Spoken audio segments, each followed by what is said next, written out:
Oh, Hello, yeah. hello. Here we are, back again. That's got our new intro because, as Pete said, I spelt my own show wrong. Yep. So, got it wrong for ages. That's all right. We all make mistakes as long as we learn to make them right. And you did, Robbie. Well done. That's easy for you to say. So that's the main thing.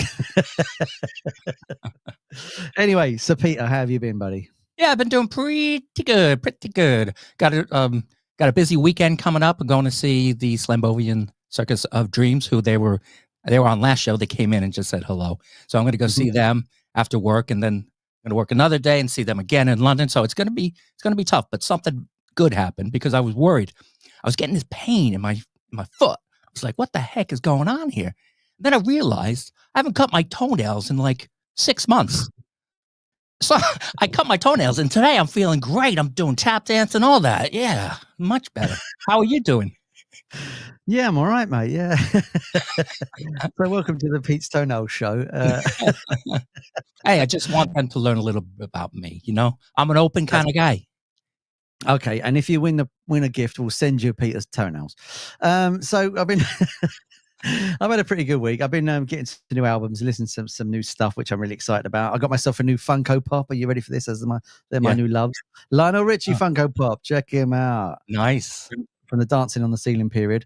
So that's going to go up on the wall and never be used. But you know, we collect these things because you have a few of those. I've got two. I've got three. I've got Marty McFly. I've got what's the other one I got? It's up there. Oh yeah, Freddie Mercury, and then I've got the Lionel Richie one. Right. So would that be considered a collection? Yes, like a serial killer, because there's more than one. So if you're watching this, you want to send me one, feel free to send me a Funko Pop because as long as it's a music one, because I'm into it at the minute. That's right. And if you're listening tonight, let us know you're there. Join in with the chat and tell us where you're from and anything you want to say. Just say it. Absolutely. And also, we're going to go for our albums of the week in a minute. And if you tell us what you've been listening to, we'd love to know what you people have been listening to. Or if there's a new act we should check out as well, hit us up in the comments and let us know about that, because that would be lovely as well. We've got a fantastic guest coming on today. Oh, yeah. I'm super excited to have him on. I interviewed him last week. He's an amazing person, or an entity, he's just called the Harkness, and that's all we know. And that's all I want to know. It's fantastic. Yeah, quite a phenomenon. It's a phenomenon. That's the word we're going to use. He's a phenomenon. And we're going to play some of his stuff and have him on later. I'm super excited about that. But first of all, should we get to our albums of the week and what we've been listening to? Okay, just before that, though, I knew this guy talking about collections. He had so many rubber ducks. It was a nightmare. How could anyone be into rubber ducks like that for a grown man? It was just nuts. Here's my first album. That's me again, isn't it? I love rubber Did you buy any when you went to LA? I've never been to LA, and I've never been to LA. About that. Okay, so I've been listening to a little bit of Lou Reed, Street Hassle. Oh, nice. Do you know this album, Robbie? I've seen it. I've never heard it, though. What's on it? Anything I know? It's great. It's, well, the biggest song on here is going to be, no, there's no big songs on there. Street Hassle itself. So Give Me Some Good Times is a real rockin' tune. It's really great. Then there's like the sarcastically humorous I Want to Be Black, which isn't very PC these days, but quite good. And Wait, like the horn section in Wait is amazing. But his opus is definitely Street Hassle. Lou said once of himself that if any song is him in any of his discography, it's this one. Right. As much as you can be. It's all about New York City, the glitz and the glamour, the crime and the grime, everything all mixed together. And it's quite interesting because in he was kind of putting it together as he was recording. It's 11-minute song, so it's quite long. It's got 3 different movements, if you will. And in one bit, he uses the line, what does he say? I wrote it down because I want to get it right. He says, tramps like us, we were born to pay, talking about prostitutes. But one of the engineers said, wait a minute, I don't think you can use that line. It's one of Bruce Springsteen's lines. Yeah. Funnily enough, Bruce was downstairs recording what would become Darkness on the Edge of Town. He went down there, spoke to Bruce. Not only did Bruce say, yeah, use the line, whatever you want to do. He also is uncredited on the song himself. So Bruce does a little cameo on there. Oh, that's cool. Yeah. That's cool. How far after Transformer is that? Is that a couple of albums down? Or is it? Transformer was what, 74? Yeah. This one was 78, I think it was. Oh, so it's quite later. 78, yeah. Yeah. This is when he was just coming out of it. He was real drugged up and, was going through a divorce. It was really quite hard for him. Yeah. Yeah, but so this one put them back on top. I think it's one of for people who know Lou Reed. Street Hassle is you have to have Street Hassle. Oh, fair play. Sounds like it'll be on Spotify. We'll put links in the description to all the albums we listen to, so you can definitely check them out after as well. What about you, Robbie? What have you been listening to this week? Well, I've ordered some new albums that have come through, so I've been playing them this week. So we're going to talk about those. The first one I want to talk about is the amazing One Hand Clapping, the Paul McCartney and Wings album. So they basically got a studio in 1974, and over 4 days they recorded their live set. Almost is what they did. And it was released as a TV/movie, which you can get on YouTube. We'll put links for that as well if we can find it. And it's basically just a live set in a studio with a full orchestra and all the bits. And it's an interesting album because it's 74, right? So it's only like 4 years after the Beatles are broken up. So when he gets to some of the Beatles stuff, he kind of skips over it a little bit. Yeah. So he does like Lady Madonna, but it's, a verse and a half, and then he goes into something else, and then he does that, and then he goes into something else, and bits and bobs like that. But if you get the deluxe vinyl, which that is, you also get a lovely little 7-inch, which looks like a tape box, which is really nice. Can you see it? I can't see anything now. Yeah, lovely. And on the back, it's got his handwriting on it, or an engineer's, and it says 7 inches per second. Date 30th of the 8th, 1974. And you get bits like that, which is really, really nice. And then when you get into the actual vinyl itself, it's all handwritten on the vinyl as well. Well, not it's printed, but you get the idea of it. Yeah. And then it comes with a lovely little sort of fold-out poster of the people playing on it and stuff like that. Now, the real hero of this album for me is Jimmy McCulloch, the guitar player. He died really young, died in 79. I think he was only like barely 30, but his playing on this is phenomenal. He just absolutely shreds on this. Like, he's one of those players that would sit in the background, and then when he had to and they went go, he would literally just tear your face off, and then after that you wouldn't hear from him again. And his playing on this is phenomenally good. Unfortunately, we have to be careful because on YouTube we'll get banned, but there was issues with certain things that became more important than music, from what I can tell, and then that's why he's not with us anymore, which is a real shame, because he just would have been one of those players that everybody would have aspired to play like. Even from this, if you hear him playing like this, it's phenomenal. Hopefully me and yourself are going to do a bit of a review on this next week, and we'll put it on our channel so you can have a look at it and stuff like that. Great. But so that's what was he in the original Wings then? He came along a little later. There was a couple of iterations first, and then Jimmy came on a little later, but he was probably one of the better guitar players that they had. Denny Laine was a good guitar player, but Jimmy was another player. He was little tiny guy, little skinny guy, but when you said go on, he would literally just go like a race car and just shred. And he's brilliant on this. He's brilliant on it, and it's really nice testament to his work as well as a Wings member to say, if you want to hear him, play this, and you'll really get really good. Excellent. That's my first one. What about your second one? I'm looking forward to listening to that, mate. Okay, the second one, while we're on the subject, is Bruce himself, The Wild, the Innocent, and the E Street Shuffle in cassette form. Whoa, look at it go retro. Look at that. That's cool, mate. Yeah. Oh, I love this one. There it is. It's great. It's a little bit slow. I got to put stick a little match box in there to hold it right. But yeah, it's great. It's a great album. It's his second album. His first album came out, I think, in April of, was it 73? Yeah, 73. And then this one came out in December. So the second album in, a year. So it was really great. The showstopper on it is Rosalita. Yeah, I know that one. That is like the feel-good song of all time for me. I love that one. And it's, of course, because I'm from New Jersey, I can relate, Last time I was in there, I met up with them just because we went to the Stone Pony. Do you know the Stone Pony? There's this bar called Stone Pony in Asbury Park where he grew up, and he used to play there a lot. I saw the Ramones there a few times. I saw Warren Zevon there. There's a lot of bands play there. It's a really tiny place, but it was going under. So I tried to help him out. So I had Bruce come over. We had a couple of drinks there, and I was thinking, come on, Bruce, talk about the Stone Pony. And so he said, no, man, I just got to leave the past in the past. What will be, will be.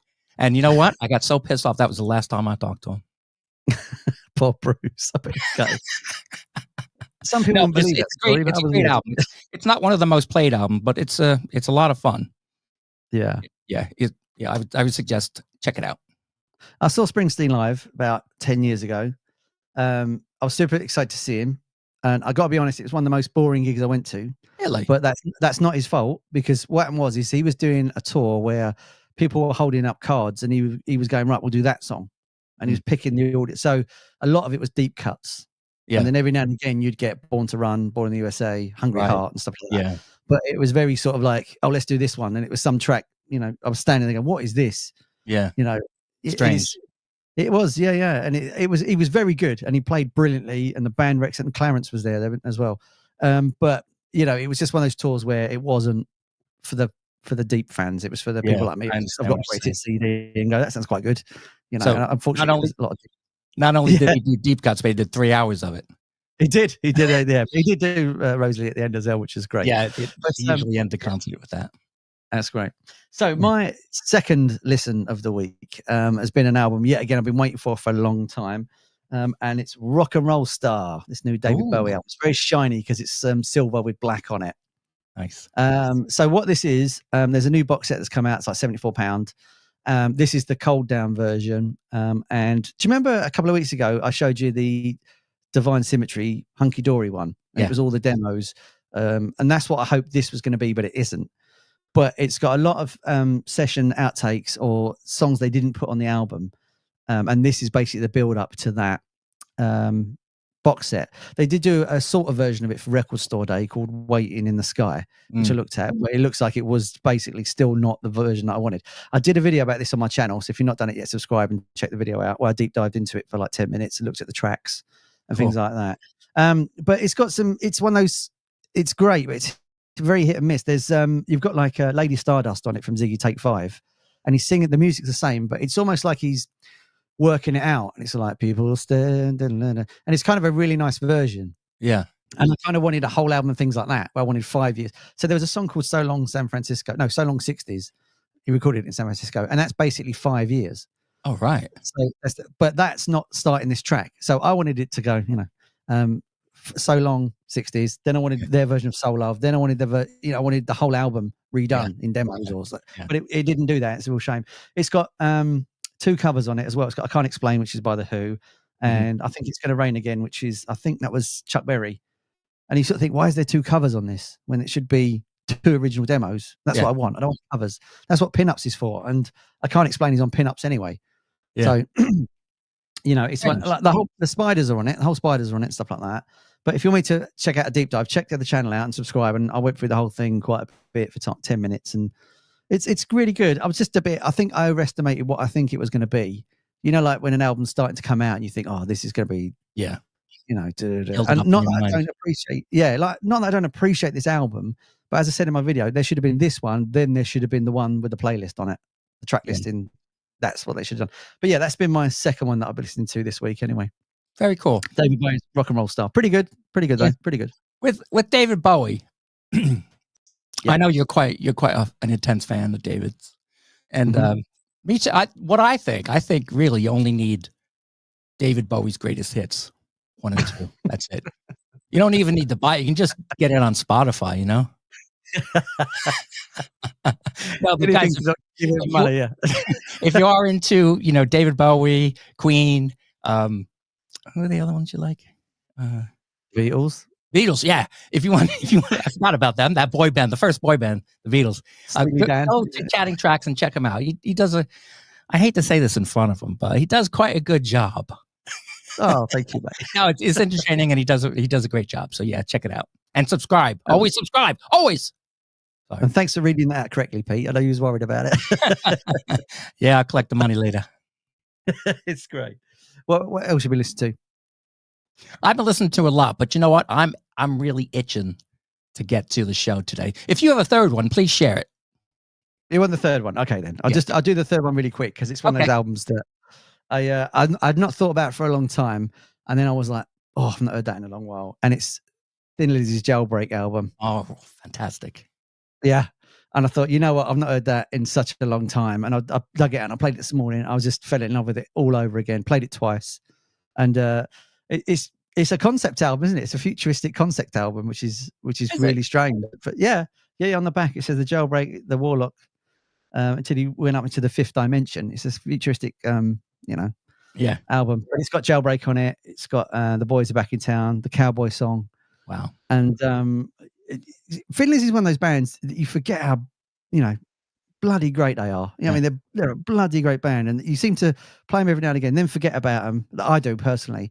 And then I'll dig out a single and think, oh, I've not heard Lizzie in ages. And they're like musical medicine to me. You put them on, you think, yeah, brilliant, world's great again.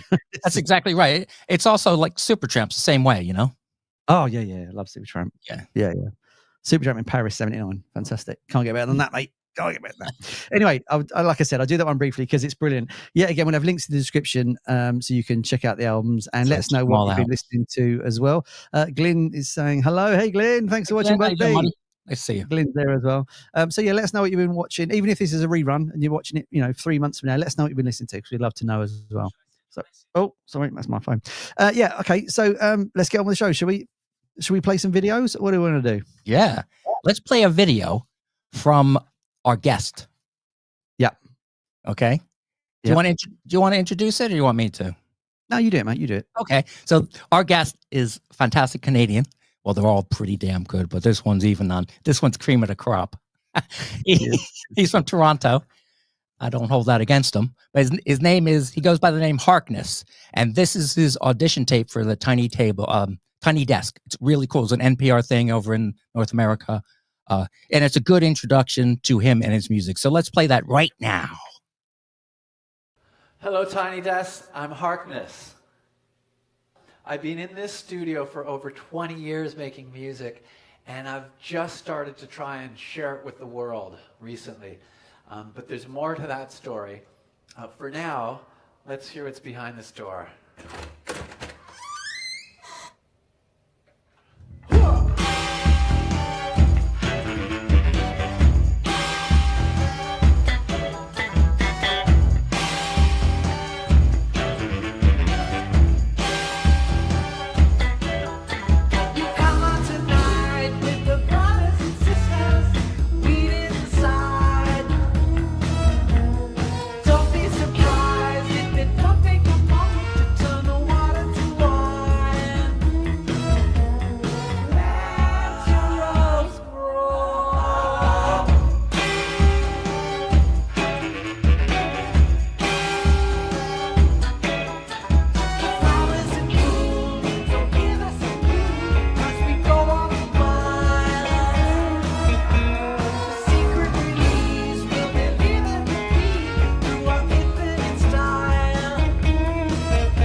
Drummer to play fills here. I'll get one. It's gonna be like a modern White Stripes.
Wow.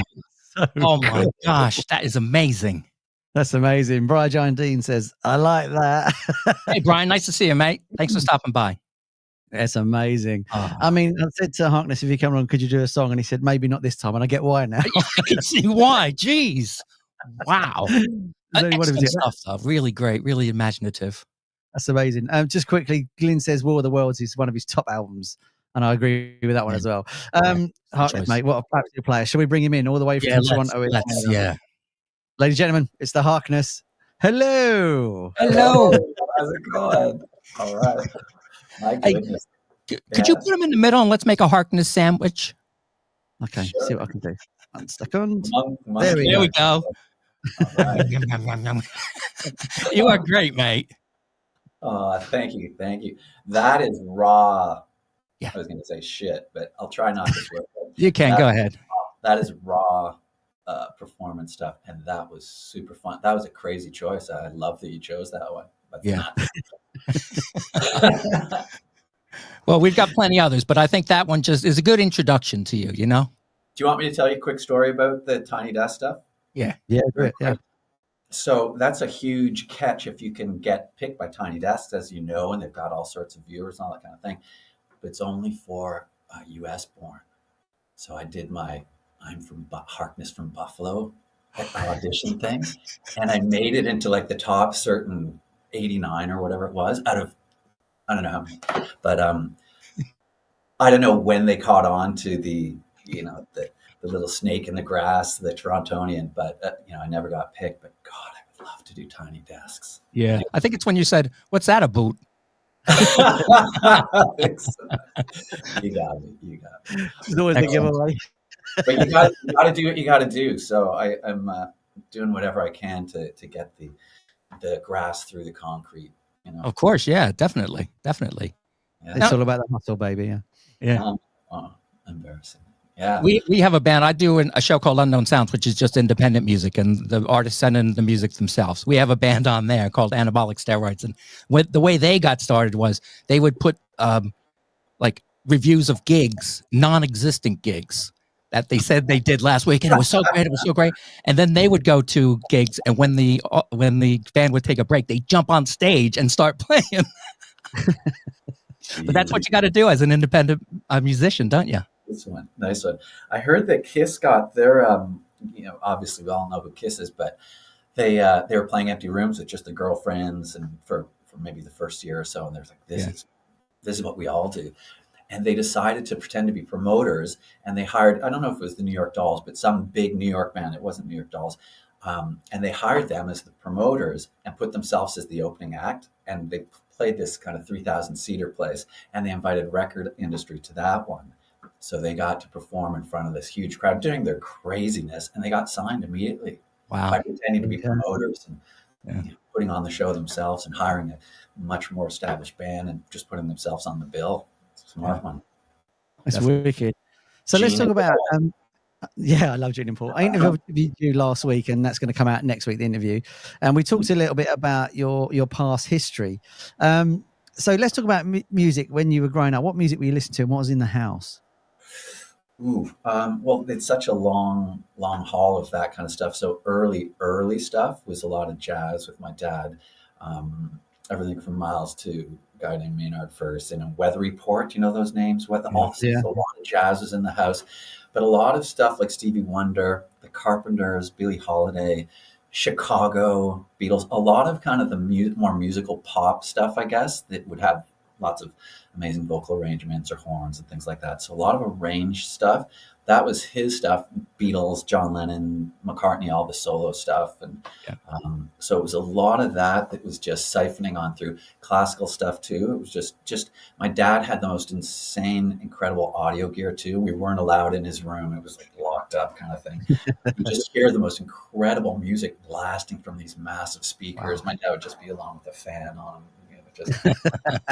So, I mean, his love was so evident of music that it just passed on easily to all of us. And he would take us to concerts very, very often, as probably from 5 years old to 13 or so, just many like jaw-dropping holy shit moments in it. Buddy Rich and crazy Count Basie, like before they all died, I got to see all these insane performers, and it definitely got into my blood as far as my orchestrations. And I definitely can keep things simple, but for some reason there's a lot pouring out that's definitely has to do with the past. Certainly does. Hey, Harkness, what do you stand on the Partridge Family? love hate relation. No. Yes, I did watch the show as a kid, and as a young kid, and what was that? It's, I think I love you. Oh right? yeah, that one I couldn't avoid loving. Yes, of course. That strange harpsichords. Yeah. Well, you should check out the punk version, Ism's version of that song. You'd like it. Okay. Okay. All right. Harkness, can I ask you about your name? Is that a derivative of your real name, or is it just something you came upon? Yeah, so I think initially I was having trouble coming up with band names like everybody does. And my whole thing was wanting to present the music without presenting myself and trying to be invisible and let it be about you and music and all that kind of stuff. So my first title was called Anonymous. And for some reason, somebody told me that wasn't available anymore. And then I was called The Listener. So it'd be you got the listener, but it's you. And then some guy from Florida kind of texted me, hey man, he was a rapper, like, fuck you, that's my name kind of thing. So I took that off the phone. And then I looked at my last name, which is Harkness, and I thought I never ever wanted it to be called me. That was the farthest thing I was trying to push away with Anonymous and stuff. But Hark is in there, as in Hark Who Goes There, and it's all about listening and Harkness and goodness and listeningness. And I thought I have to go with Harkness. It just makes all the sense. But I still pretend that it's, I don't know. I'm not pretending anything. It's me. Yeah, but it's a different entity than I guess you could say. What I love about it is it has the impression of more than you. So Harkness sounds like a group of people. The imagery looks like more than one person. Good, yeah. And I've really been on an island for a long time, and I use a lot of real musicians come to the studio, so I do work with a lot of people. But when I perform, it's always alone. I'm dying to put that band together with a bunch of us. Not necessarily for the look, but just for the power and a bunch of guitars. But it's just so expensive to pay everybody and make everybody happy and stuff. But I think the next phase is a drummer, as I maybe said in that video, an electronic drummer who's might be even hitting a tuba here and oh, cool, and just the most kick-ass set you can possibly imagine. So I'm ready to vault out of the cannon. I can't wait. You're going to be successful because you're amazing, and then you'll get your band. They'll all dress like you, and then everyone will say you're a cult. Yeah, I know. That's exactly what's going to happen, because it happened to the Polyphonic Spree. The same thing happened to them as well. They just wore the same outfits, and that was it. You're a cult. Well, I think this thing is a blessing and a curse, the whole look stuff, and I think it helps me set myself apart. But I think I'm sure it's turned people off too, and I know that I'm super comfortable like this because I do feel invisible, and then that means I can plug into something entirely epic or different or nothing and everything. And so this is a way for me to get to the deepest place I possibly can. I think if I had no visor and a turtleneck, it just wouldn't work for me. I don't know why. Right, yeah. So this is liberating, but I get the feeling that some people are loving it, and I'm going by my DMs. Let's say I love what you do, man, and the others like the 5 crying and laughing. So I get it all, but I'm just going to stick with it. Yeah, I mean, you know what? I think it suits you. Sorry, Robbie. I think it suits you. I can see when you do your thing, when you stand up with your arms spread and the sleeves down. No, I mean when you go across, like almost Christ-like. Oh, I can see some people having a problem with that. Did I do that? Yeah. In that video, I should watch it again. But what I like about the whole uniform, let's say, is that the blue garb makes you almost invisible, and the visor, it's almost reflective. So instead of looking into your eyes like the window of your mind, we're basically looking at us, at ourselves. He's got it right, Robbie. That's right. Got it. That was a big part of the mirror. Yeah, well, it works. It works, mate. Oh, love it. Yeah, love it. That's very cool. I also like the art behind you. Did you? So some of that stuff, I wonder if I could do it. I can't imagine. hand, but you can see a little bit of it. That's a kind of a co-creation from a really great artist, a friend of mine named Wes Tyrell. You can find him; he's great. And some of my stuff I've always drawn as well as a kid. And he took some of my drawings and colored them and did his own thing. And you just do what you can with what you got. I just got some banners, so they just pull them up when you get to any stage and put them behind, and they definitely add a little spunk to the festivities. And and I think it's just fun to create a world. I guess you saw on the tiny desk, I did have the tiny desk and flower, like I had to for the video. That's not usually there. But I have a pretty cool outside of the box presentation, and especially with the drummer, I think it's going to be, you'll walk into the bar, see the setup and go, ooh, like what do we have here kind of thing. That's the kind of reaction I want even before I arrive. I mean, it's amazing. I spoke to you last week and we've got you now. I don't actually know what you look like. No, I love the fact of the anonymity stuff. That's fantastic. Keep it for the big Kiss reveal album, Unmasked or like that. It's coming. It's coming. Does anyone know who you are? Yeah. Does anyone? No, that's amazing. No, actually, yeah. Aside from my mother, no. I think I'm sure that the photos will be. If I get anywhere, you'll see the worst shots of somebody ever drunk at a party. That's all right. So you've got a home studio there, like you said in the video, and obviously sitting in it now, and you've been in it for 20 years, never left, just gets food for a slide in the door. It's wonderful. Being that insular, does that sort of help your music because you don't know what's going on around you, or you're not getting influenced by what's in the charts or other bands because you're just in your own space working on it? Does that help you being in that sort of isolated area?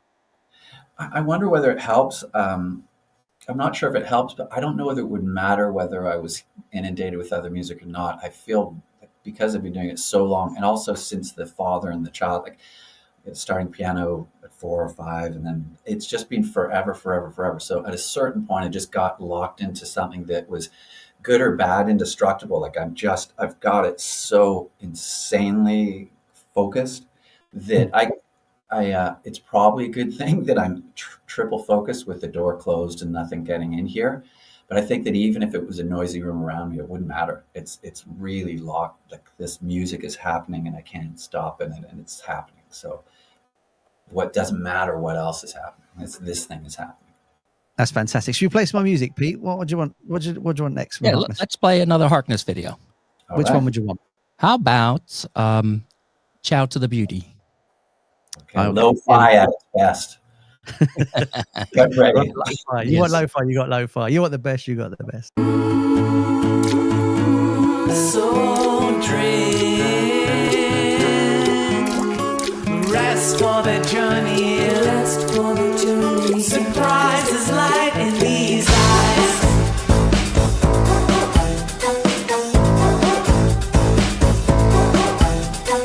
Take me to the prison, take me to the window, take me to the place between your ribs. Give your heart to the castle. There's never been a worse time.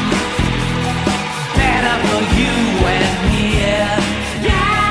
Fly like a kite from the beach into the sea. So drink,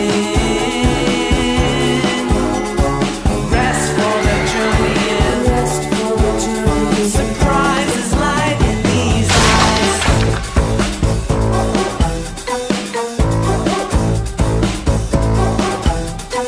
Look up at the sky, kiss yourself goodbye, burn like the sun and come undone. Give wings to the champion, mine and yours, and here she is. It's great with the people till the blood turns. You gave me all you got, I'll return the favor.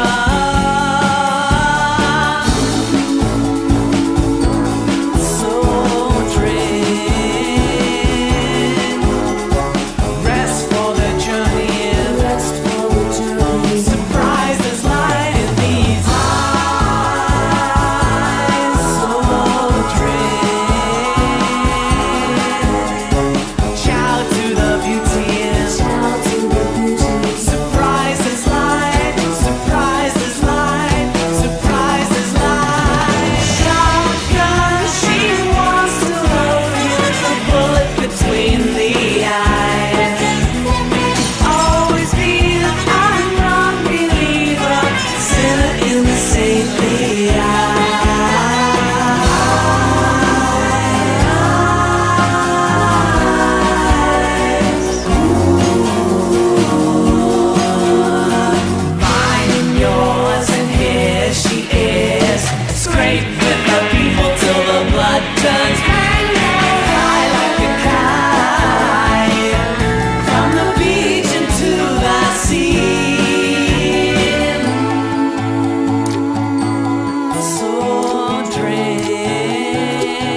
I love it. And then it goes away to space Fantastic. train. You know, I'm going to say it. I don't know if you would like this or not, but in that song, and also in Moon, what is it? Moonspell. Yeah. It reminds me a lot of some of the Lemon Twigs with the harmonies. Oh. Mm-hmm. And just like the coming of all together into those beautiful harmonies. That was really great. Wow, that's about the best thing you could say. I just discovered the Lemon Twigs. I didn't discover them, but I've just discovered them myself recently. Yeah. And I'm doing a deep dive. They're blowing my mind. How Robbie and I love them, don't we, Robbie? We do, yeah. Absolutely adore those dudes. And I'm doing everything in my power to attach my claws into them and meet them and be with them and I'd love to collaborate. Of course, any of us would, but holy smokes, they're heavyweights. I think that they're great. We're going to see him in Brixton. So when we meet him backstage, we'll let them know about you. Oh my God, I love them and respect them. Like probably the last 20, 30 years, some of the best writers I've heard in that long of a time. I think the consistency, sophistication, and the earworms, they're fucking. I cannot get them out of my head these days. They're fantastic. The new album's the best they've ever done, in my opinion.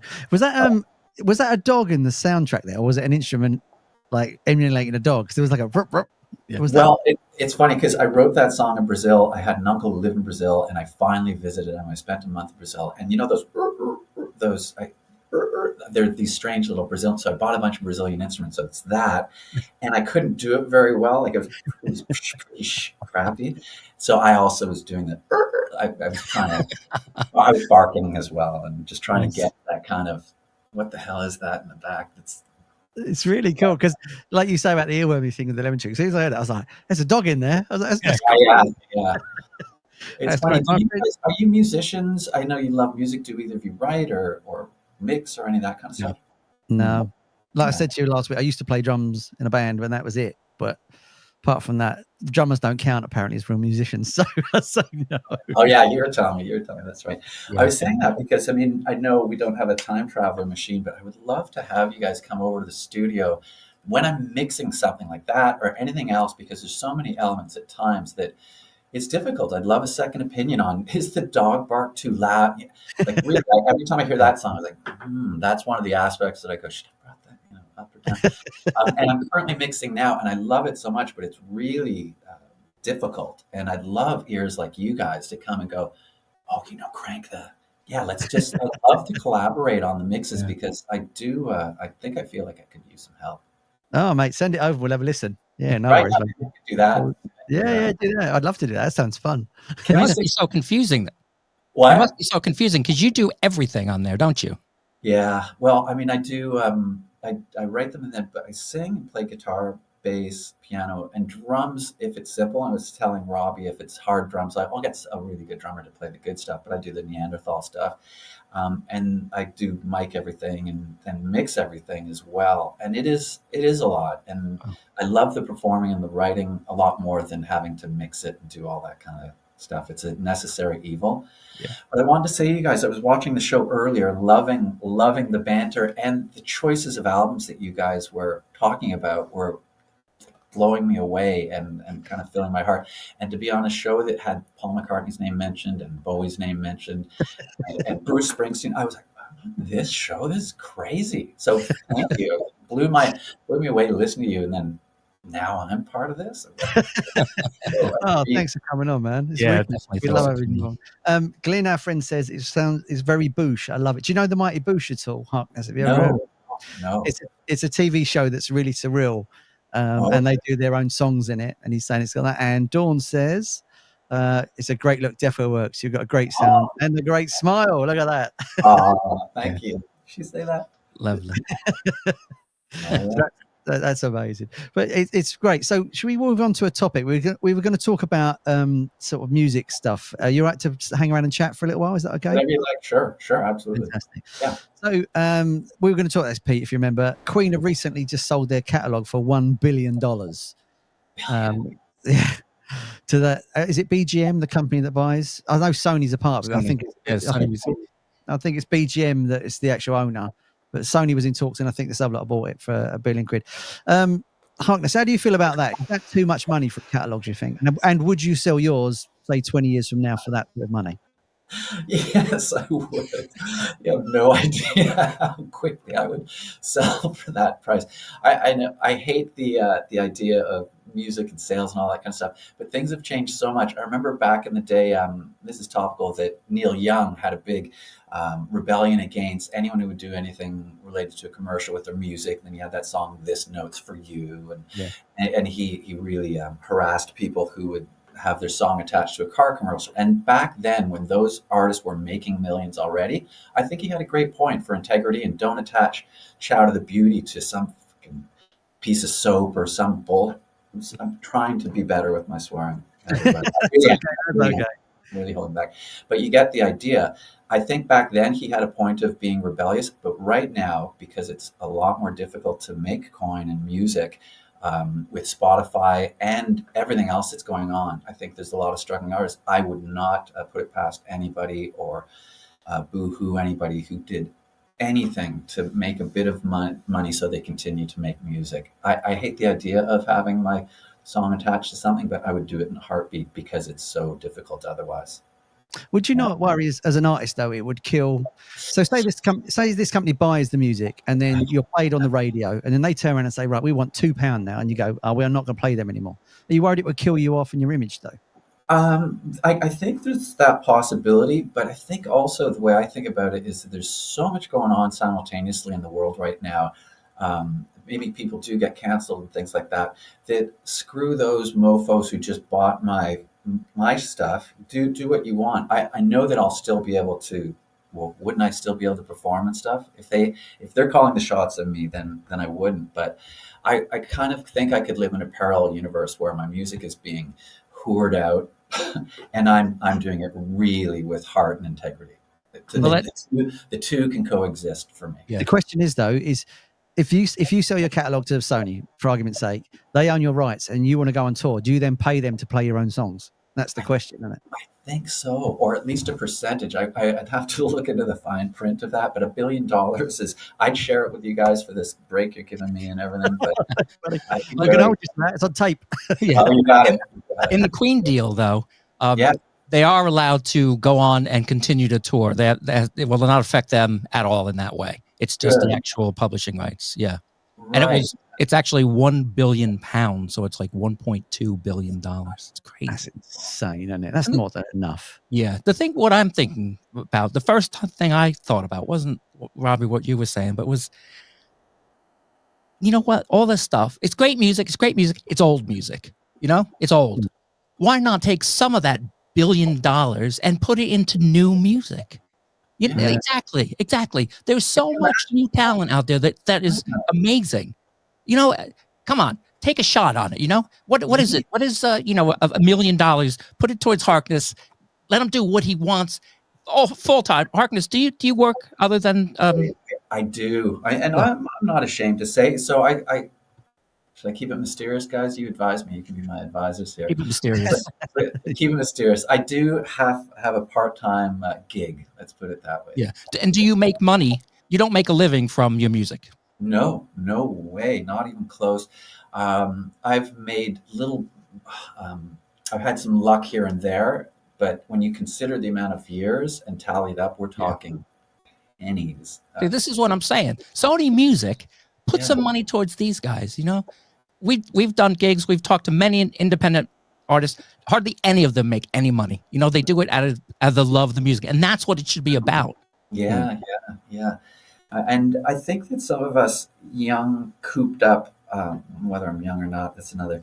But young, cooped up artists are just bursting with ideas as far as expression and presentation and things like that I think it's the better place to put the money. This is where you can get some new jizz on the world and some really cool new things. So Queen, God, I think they're worth every penny because they're that unbelievably good. I listened to Sheer Heart Attack recently, the full album. Yeah, absolutely beyond comprehension how fantastic that album is, especially consider that they just went to tape, and it's mind-blowing how good Queen are. So they're worth it. But I get the feeling that if they go on tour with the budget they gave Queen. I think it's going to be a bit dinosaur. If they gave me that budget, get ready. Yeah. It would be Exactly. completely different. Should we play some more music because the time's cracking on? Then we can Yeah, talk sure. about- Let's play Harkness. If you don't mind, we're going to play one from another band from here in England. Yeah, Really sure. interesting stuff. Yeah. Robbie and I just saw them a week ago, so they're really interesting and really fun. Oh, They're called okay. The Lovely Eggs, and this song is Wiggy Giggy. You got it right. Wiki kiki kiki wiki wiki kiki kiki wiki kiki kiki wiki wiki kiki kiki wiki kiki kiki wiki wiki kiki kiki wiki kiki kiki wiki wiki kiki kiki wiki kiki kiki wiki wiki kiki kiki wiki kiki kiki wiki wiki kiki kiki. I know it's still safe to say that I still live round here. Yeah, no, I'm not ashamed to say that I still live round here. Spaceman, hey,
Wow. Yeah. Wow, my kind of video. Yeah. I think Well, it'd be great to see you and the lovely eggs together. Oh, I Yeah. know. I would love to be hooked up with them and the guy who made the man who made the video. I'd love to meet them. Kind of see what we can do together. They do they do everything themselves. They're a married couple. David, the one who does all the videos and things. So, Really? Yeah. Nice. Yeah, Yeah, in touch great with them, I'm sure energy. they'll probably be able to help you. Nick says, Harkness says, a great guy. His music's really good. Is he on Instagram? I can't find anything. Where's the best place to get you? So I am on Instagram. It's Harkness MFA. And the initial birth of that was music, food, and art. Because I draw, freaking love food. I cook. I've got my own hot sauce. I sell it on my website, Harkness Hot Sauce. Wow. I'll send it to you guys on me. I'm happy to Do it. Great. Music, food, and art is my big vision eventually.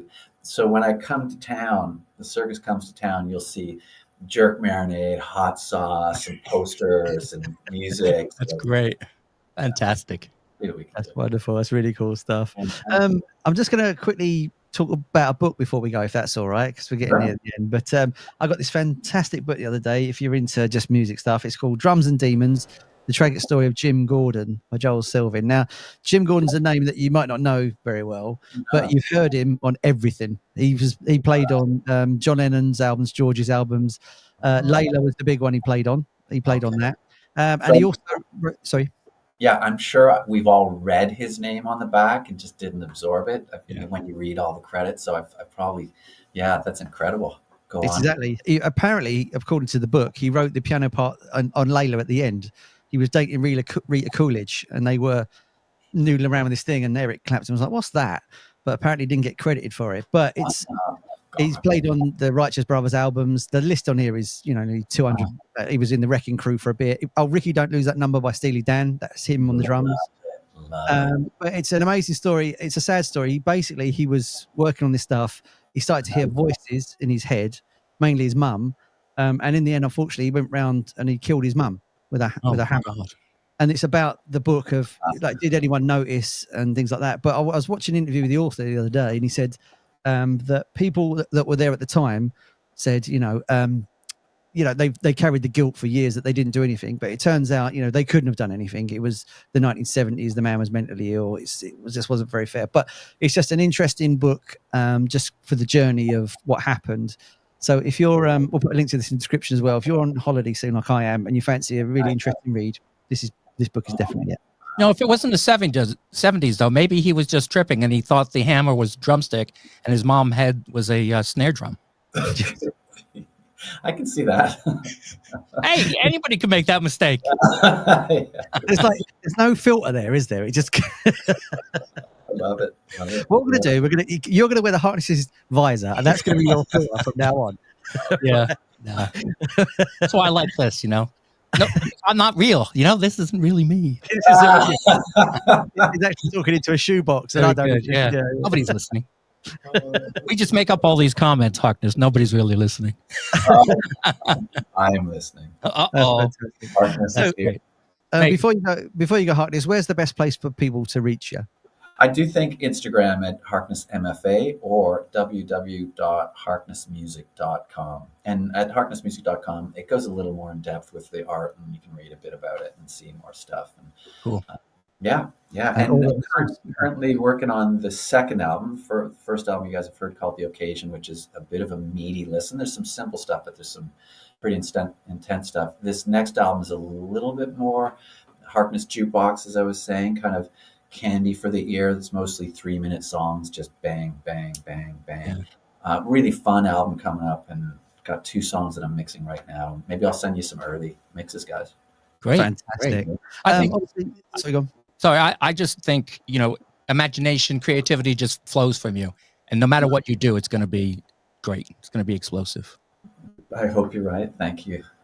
No, he is right. We'll have links in the description, obviously, for all your stuff. And then the interview I did is going to come out next week. So subscribe to the channel, and then that way you won't miss that as well. And we'll have it there. Hang around in the green room. We're going to talk to you after. But thanks for coming on, and we really appreciate you. Everybody. Nice to meet everyone. Cheers. Nice meeting you. Thank you. Bye-bye. In a second. Cheers. Fantastic. Love them. Love him, fantastic, really great stuff. What a brilliant artist! And it's this is what you get on the Sidetrack with Pete and Robbie. You get these artists that come on, we talk about music, they play some great music as well, and we're hopefully going to find something brand new. There'll be links in the description for everything, and don't forget to subscribe to all the channels because we all need it. So, and it's our way of keeping music going in the world, isn't it? That's it. Yeah. Subscribe to Robbie, subscribe to May, look at Harkness, and hope you enjoyed it. And thank you guys for showing up. And we've had a great time, and we'll be back in 2 weeks. It'll be a later show, though, because I'm going on holiday the next day. But I've got to work the day that day, so it'll be a little later one. I'll probably look bedraggled and tired and hanging out my face. But we're going to do a later one anyway, because we just really want to do a show before I go away. So thanks for watching. Much love from me and Pete, and we'll see you on the next one. See you next time. Cheers. Cheers.